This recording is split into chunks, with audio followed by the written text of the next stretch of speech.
Oke, standby, kamera ready, sound ready, 3, 2, 1, action. Assalamualaikum warahmatullahi wabarakatuh. Hai teman-teman semuanya, perkenalkan nama saya Sinta Wahyuni dengan NIM 2301724.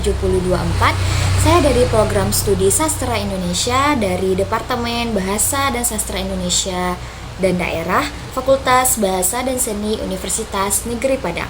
Pada kesempatan kali ini saya ingin menyampaikan sebuah cerita atau sebuah pendapat saya dan saya rangkum dalam bentuk video, yaitu tentang selamat menyaksikan. Saya punya satu pertanyaan. Pernahkah Anda melihat seseorang disakiti dan Anda tidak melakukan apa-apa?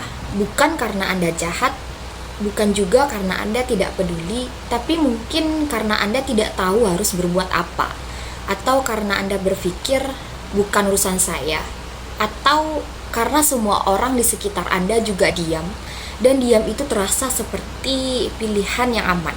Saya pernah ada di posisi itu, dan hari ini saya ingin bicara tentang apa yang saya pelajari dari rasa diam itu.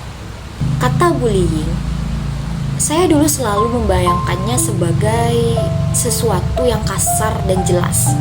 Anak besar yang didorong anak kecil di sudut lorong sekolah, sesuatu yang mudah dikenali, atau sesuatu yang tentunya juga mudah untuk dihentikan. Tapi ternyata sebenarnya tidak sesederhana itu. Bullying bisa berupa tatapan yang diarahkan ke seseorang setiap kali ia bicara. Bisa berupa grup chat yang sengaja tidak mengundang satu orang. Bisa berupa tawa yang berhenti tiba-tiba ketika ia masuk ruangan. Hal-hal kecil yang kalau Anda ceritakan satu persatu mungkin terdengar lebay. Tapi kalau Anda rasakan setiap hari itu bukan lebay, tapi itu melelahkan. Komisi Perlindungan Anak Indonesia mencatat lebih dari 2.300 laporan kasus bullying pada tahun 2023, dan itu hanya yang dilaporkan. Sebagian besar dari mereka memilih untuk diam, bukan karena mereka terluka, tapi karena tidak percaya ada yang mendengarkan mereka. Saya membaca angka itu dan berpikir, berapa banyak yang tidak terhitung. Penelitian dari Universitas Indonesia menunjukkan bahwa korban bullying berisiko 3 kali lebih tinggi mengalami depresi di usianya yang mulai dewasa. 3 kali. Bukan karena mereka lemah, tapi karena luka yang tidak pernah diakui, luka yang tidak pernah diobati akan terus menggerogoti mereka dari dalam.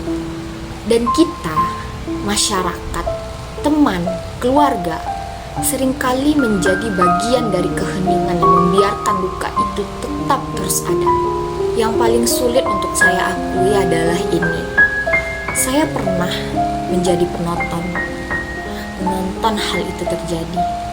Saya pernah hanya memilih diam. Saya pernah menyaksikan seseorang yang diperlakukan secara tidak adil, dan saya memilih untuk tidak bergerak.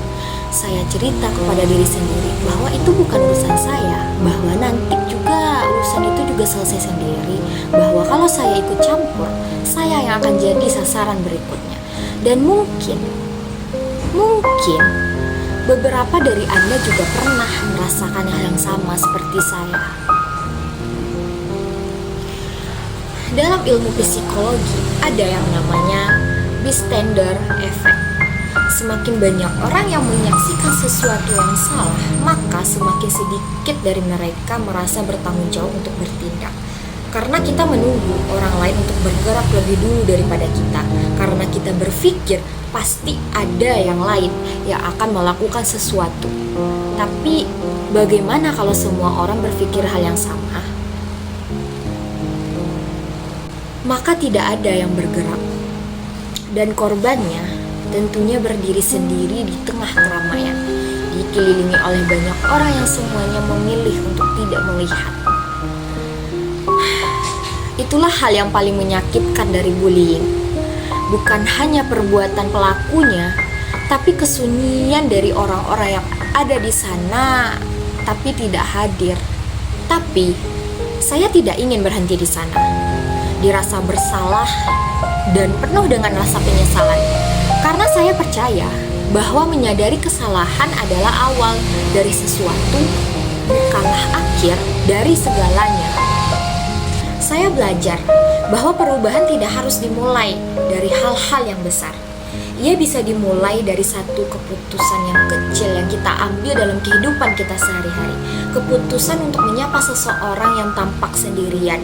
Keputusan untuk tidak ikut tertawa ketika kita melihat seseorang dipermalukan di depan umum. Keputusan untuk bertanya kepada teman yang tampaknya mungkin kelihatan tidak baik-baik saja dan benar-benar mendengarkan jawabannya.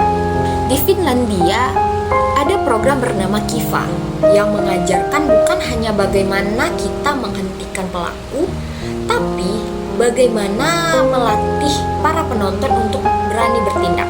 Hasilnya angka bullying turun hingga 40% dalam waktu 3 tahun.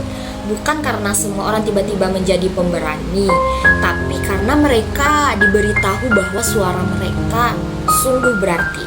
Kita tidak perlu menunggu program-program besar seperti itu atau kebijakan dari atas. Kita bisa memulainya dari lingkaran-lingkaran terkecil yang kita miliki, seperti lingkungan keluarga, teman, dan orang-orang tersayang yang tentunya membutuhkan bantuan kita.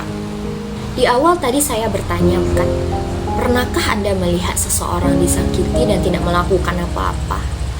Sekarang saya ingin mengubah pertanyaan tersebut menjadi apa yang akan Anda lakukan lain kali jika hal tersebut terjadi. Saya tidak datang hari ini dengan semua jawaban. Saya datang dengan satu keyakinan yang cukup sederhana, bahwa dunia tidak berubah karena orang-orang yang tahu akan segalanya. Dunia justru akan berubah karena orang-orang yang meskipun mereka takut, meskipun mereka ragu, meskipun mereka tidak sempurna, tapi mereka lebih memilih untuk tidak diam. Saya masih belajar, saya masih sering salah, tapi saya tidak ingin lagi menjadi orang-orang yang berdiri di pinggir dan hanya menonton kejadian itu. Karena diam pada akhirnya juga adalah sebuah pilihan, dan saya memilih untuk tidak memilihnya lagi.